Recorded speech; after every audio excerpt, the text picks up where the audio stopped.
A gente está começando o jornal de um jeito diferente e eu confesso para você, telespectadora do SBT Comunidade, e confesso para você, internauta que acompanha o nosso jornal... Onde mais pessoas se tatuam. ...pelas redes sociais, que todos nós aqui... Só para se ter uma ideia do tamanho desse mercado...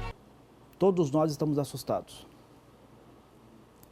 Porque esse crime que vem de Terra Nova do Norte foi cometido com muitos requintes de crueldade. Um tio que aproveitou da relação familiar para atrair a sobrinha para ser estuprada e assassinada. E tem detalhes que o Rafa vai compartilhar com você que são muito cruéis. São muito cruéis. Eu não sei nem como falar para você. Eu não sei nem como falar para você. Né? Porque ele começou a execução em um determinado local, levou ela para as margens de um córrego e depois a enterrou um pouco mais à frente, uma cova bem rasa. O processo, o inquérito é longo, a nossa equipe teve acesso. A gente, claro, vai destrinchar esse inquérito ao longo das próximas edições, com um pouco mais de tempo para estudar o inquérito, porque tudo aconteceu ontem, do final da tarde para o início da noite. E claro que o caso avançou madrugada fora com a prisão do suspeito e com a população lá em Terra Nova já se revoltando. Coloca a imagem para mim em tela cheia da população lá em Terra Nova revoltada, indo para frente da delegacia, pedindo por justiça. Qual é o medo, Trindade, se o suspeito está preso? O medo é que ele escape na audiência de custódia.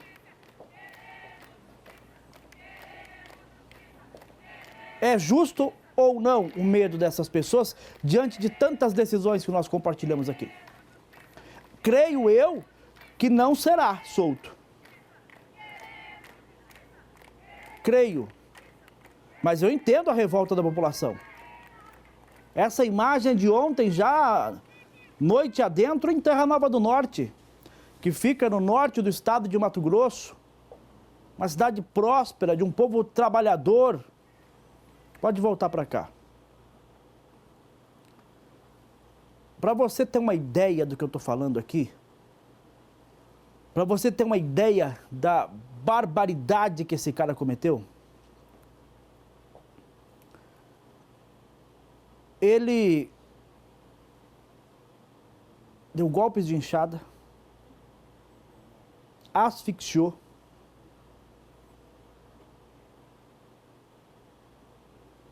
e comentou com a polícia que enquanto enterrava o corpo da criança, ele teria visto o bracinho dela se mexer.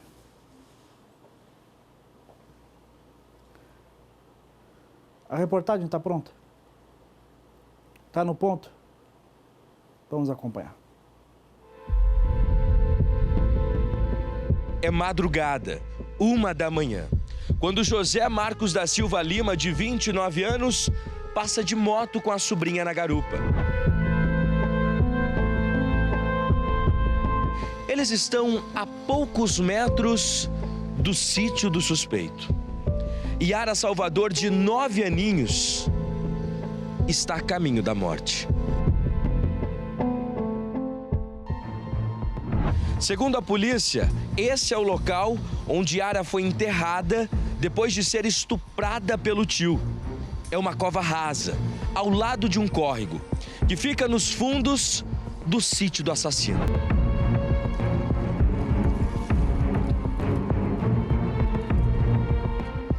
Exames da perícia mostram que a menina recebeu golpes de enxada na cabeça. O instrumento usado para matá-la ainda estava com manchas de sangue. Diante de todo esse cenário, de toda essa colheita, essa robusta colheita de provas, essas informações, decidiu ali confessar todos os atos criminosos que tinham praticado. E continuamos as diligências fomos até o local de trabalho dele, apontado como local dos atos executórios. Ali ele nos prestou todos os esclarecimentos, inclusive apontando ali o objeto qual tinha sido utilizado para tirar a vida da vítima e o local onde o mesmo teria ocultado o seu corpo.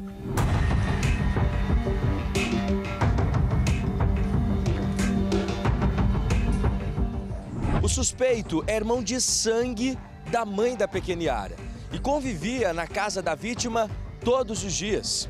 Depois que ele foi preso, levado até a delegacia, ele chegou a confessar o crime. Disse que havia usado drogas o dia todo e no início da madrugada mandou mensagem para a sobrinha, perguntando se os pais dela estavam em casa. A menina responde que eles estavam dormindo. Então o criminoso avisa que iria buscá-la. A conversa não tem mais histórico. Segundo a polícia, os abusos já aconteciam há tempos. Esse crime, ele é uma soma de fatores. Um deles é o uso de drogas. Infelizmente, o suspeito era usuário há algum tempo já e ele relata que um pouco mais pelo pernoitar do dia anterior, ele foi até a cidade, adquiriu entorpecentes ali com traficantes e iniciou o uso dessas drogas. É claro que isso aí é um fator ali extremamente negativo e também a gente fica o alerta ali desse conjunto de fatores que ocorreram com esse crime.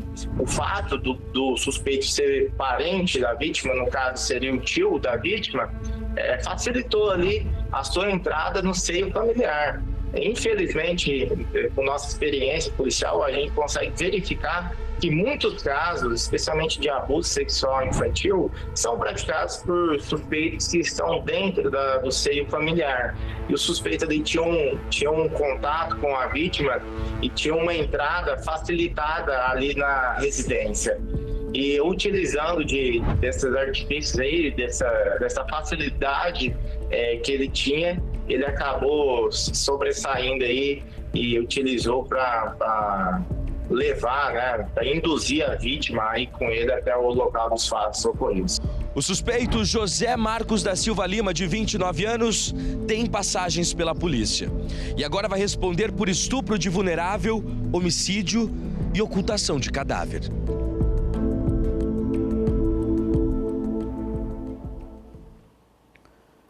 Os detalhes deste crime são assustadores. Os detalhes são assustadores. Como aquele que eu compartilhei, nem vou repetir, antes da gente rodar a reportagem do Rafael Medeiros. O Rafa estudou toda a manhã esse caso, leu parte do inquérito e conversou com o delegado.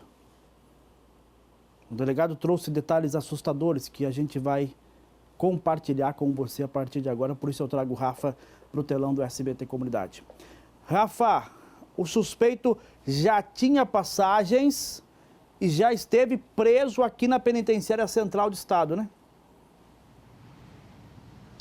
Exatamente. Bom dia mais uma vez, Trindade, para você. Bom dia a todos que nos acompanham em casa. Pois é, esse caso revoltante, bastante cruel, tem revoltado tanto as pessoas lá do norte do estado, como as pessoas também aqui da região metropolitana. Eu conversei mais cedo com o delegado, o doutor Getúlio Daniel, sobre este caso. Ele trouxe alguns detalhes do inquérito policial. Só o auto de flagrante são 43 páginas. Todo o processo vai correr agora em segredo de justiça. É claro, por se tratar de uma menor de idade. A vítima tinha apenas 9 aninhos.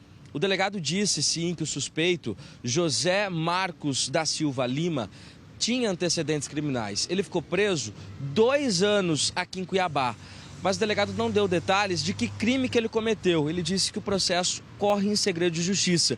E é aquela história, né? A gente, pela experiência, sabe. Se corre em segredo de justiça, ou envolve menor de idade, ou é algo em relação a abuso sexual, a estupro de vulnerável. É claro que isso não foi confirmado pelo delegado, mas a confirmação é que ele ficou preso aqui na Penitenciária Central do Estado por 2 anos. Depois que ele saiu, ele foi lá para Terra Nova do Norte, onde a irmã dele morava, a mãe da pequena Yara. Segundo a polícia, O suspeito foi preso ainda no período de flagrante. Tudo aconteceu na madrugada de ontem mesmo. Era 1 da manhã, quando ele conversou com essa menina pelo celular. O delegado disse que a família contou na delegacia que o tio, ele tinha uma boa convivência com a sobrinha. Eles brincavam muito, tiravam bastante fotos, faziam até dancinhas ali nas redes sociais. Ele tinha uma boa convivência. Ele conseguiu conquistar essa garota. Quando, no início da madrugada, por volta da meia-noite, 1 da manhã, ele mandou mensagem no celular da menina. Ele disse para a polícia que estava drogado. Ele usava drogas, ele usava cocaína. Ele disse para a polícia que tinha usado drogas quando mandou mensagem no celular da garota. E detalhe, a polícia disse que quando olhou os celulares, não tinha histórico de conversa. Então as mensagens eram apagadas. Eles conversavam e apagavam essas mensagens. Mas o que ficou mostrou que ele mandou mensagem para essa garota, perguntando se os pais estavam em casa. A menina disse que os pais estavam dormindo e ele disse que iria buscá-la. Foi quando ele foi na casa, trouxe a menina na garupa e levou para a casa dele. O que aconteceu no sítio dele, ninguém sabe. Nem ele mesmo detalhou para a polícia. Ele não chegou a contar o motivo, por que ele matou a criança. Ele não disse se ela reagiu ao estupro, se ela fez algo, ele não deu detalhes aos policiais. Mas ele contou o seguinte, que ele matou a menina asfixiada primeiro. Primeiro ele enforcou, tirou todo o ar dessa criança. E quando ele percebeu que a criança estava desacordada, ele arrastou ela até um matagal, próximo a um córrego, um riozinho que corta ali a propriedade rural dele. E lá ele terminou de matar essa criança com golpes de enxada. O pedaço de madeira da enxada estava sujo de sangue quando a polícia encontrou esse instrumento nos fundos da casa. Ele abriu uma cova rasa e quando ele enterrou a garota, ele falou que sentiu, viu o bracinho dela mexer. A polícia não sabe se foi coisa da cabeça dele, já que ele estava drogado, ou de fato se o braço dela mexeu. Tudo isso a perícia vai confirmar. E quando ele viu que o bracinho dela mexeu, ele pegou a enxada e continuou esmagando a cabeça da criança até ele ter certeza que a sobrinha de 9 aninhos não tinha mais vida nenhuma. Aí ele cobriu com terra e voltou para casa, onde foi dormir. No dia seguinte, a família toda preocupada, cadê a criança, cadê a criança? A mãe pegou o celular dela e viu que o último contato foi com o tio. A mãe chamou a polícia imediatamente e entregou tudo. Daí, doutor Getúlio Daniel começou as investigações, as peças do quebra-cabeça foi montada bem rápido, o delegado conseguiu a imagem da câmera de segurança ali da região, que comprovou que quem teve o último contato com a pequena Yara foi o tio dela. Os policiais foram na casa, o delegado me disse que quando chegou na casa, ele ainda estava sob efeito de droga. Então depois que ele matou a sobrinha, ele continuou cheirando pó. O delegado disse que a princípio ele confessou tudo, mas na delegacia ele ficou em silêncio. Eu separei esse trecho do delegado explicando como que a menina foi morta. Vamos ouvir a primeira parte da entrevista. A gente tem informação aí repassada pelo próprio suspeito que ele teria iniciado a execução do homicídio através de sufocamento e ele leva ali a vítima uma região ali aproximadamente 200 metros da residência, onde tem um pequeno rio e acaba terminando, digamos assim, de realizar os atos executórios. A perícia técnica vai poder apresentar para nós, com a necrópsia, todos esses fatos, inclusive qual foi a real causa-morte da vítima. Eu questionei o delegado também se José Marcos Lima tem antecedentes criminais, se ele já foi preso. O delegado disse que ele ficou preso aqui em Cuiabá por 2 anos. Vamos ouvir esse trecho. Ele ficou preso já há 2 anos aí na cidade de Cuiabá. É um processo que ele corre em segredo de justiça, mas é possível afirmar assim, que ele já tinha antecedentes criminais. Agora traz imagens, nós separamos imagens de um protesto que aconteceu ontem à noite ali na cidade. Nessas imagens, familiares, amigos da pequena Yara fizeram cartazes e pediam a todo tempo justiça. Eles andavam pelas principais ruas da cidade, principalmente na frente do fórum, clamando por justiça. A população quer que esse assassino fique preso, pague pelo que fez. Eu perguntei para o doutor Getúlio Daniel hoje como que vai ser, né, a audiência. Ele disse que a cidade tem um fórum, tem um juiz e ele vai passar pela audiência de custódia hoje por volta das 2 horas da tarde. pela comarca da cidade. Se ele seguir preso, ele vai para o presídio em Peixoto de Azevedo, já que a cidade não tem uma unidade prisional. O homem ganhou o direito de ter a defesa feita pela Defensoria Pública.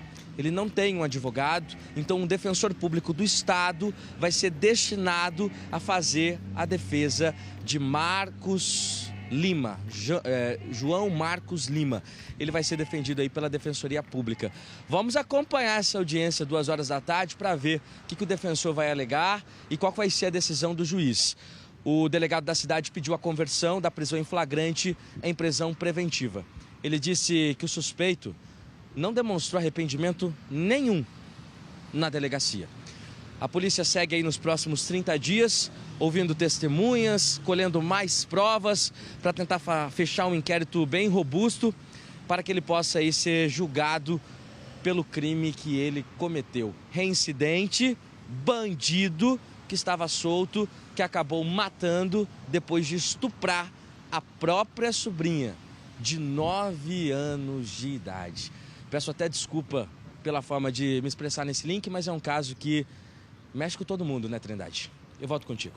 Mexe sim, Rafa, mexe com todos nós. E assim que a gente foi recebendo os materiais, a gente ficou cada vez mais perplexo, cada vez mais assustado, cada vez mais revoltado.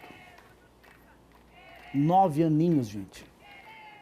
E aí são muitas as perguntas que precisam de respostas, e estas respostas com certeza estarão no inquérito. Porque o auto de prisão em flagrante é o documento, esse que tem 40 páginas, que o delegado apresenta ao juiz pedindo a conversão do flagrante em preventiva. Mas a investigação segue por pelo menos mais 30 dias até que a denúncia seja apresentada. Agora, se esse rapaz manda mensagem 1h da manhã para a sobrinha de 9 anos, será que ele já abusava sexualmente dessa menina desde que voltou a conviver com a irmã que o abrigou quando ele saiu da cadeia? Porque ele saiu da cadeia depois de ficar 2 anos detido aqui na Penitenciária Central do Estado. Quando ele recebeu da justiça o direito de voltar a ter liberdade, ele não tinha para onde ir. Foi para a irmã que ele ligou e pediu abrigo. E a irmã o recebeu, deu a ele a oportunidade de recomeçar. E ele aproveitou dessa confiança para praticar esse crime bárbaro, covarde, cruel, monstruoso. Tem ou não tem que apodrecer na cadeia? Os processos que correm contra ele estão, infelizmente, em segredo de justiça. Nossa equipe não tem acesso aos processos porque eles estão em segredo. A justiça está querendo protegê-lo? Não. Normalmente o processo entra em segredo de justiça para proteger as vítimas. Agora, geralmente são crimes bárbaros. Como que ele recebe o direito de voltar à liberdade? Como? Por quê? O que aconteceu nesse sítio em Terra Nova? É assustador pensar nas possibilidades. São 11h25. Amanhã a gente traz uma nova reportagem, feita com um pouco mais de tempo, porque as coisas foram agora. Tem testemunha sendo ouvida agora. Tem familiares sendo ouvidos agora. Tem policiais ainda no local do crime, fazendo aquele verdadeiro diagnóstico, com base nas marcas deixadas pelo suspeito, que foi dormir quando a polícia chegou na casa dele. Ele estava extremamente tranquilo, como se nada tivesse acontecido, e diz que praticou o crime e foi dormir. E aí eu fico pensando assim, ó. Ah, mas eu cometi o crime sob efeito de drogas. E quando passou o efeito, você não arrependeu, não? Quando passou o efeito, você foi dormir? Quando passou o efeito, você seguiu normalmente com a sua vida? Então não coloca a culpa nos efeitos do entorpecente. Isso é desculpa esfarrapada. Isso é desculpa esfarrapada.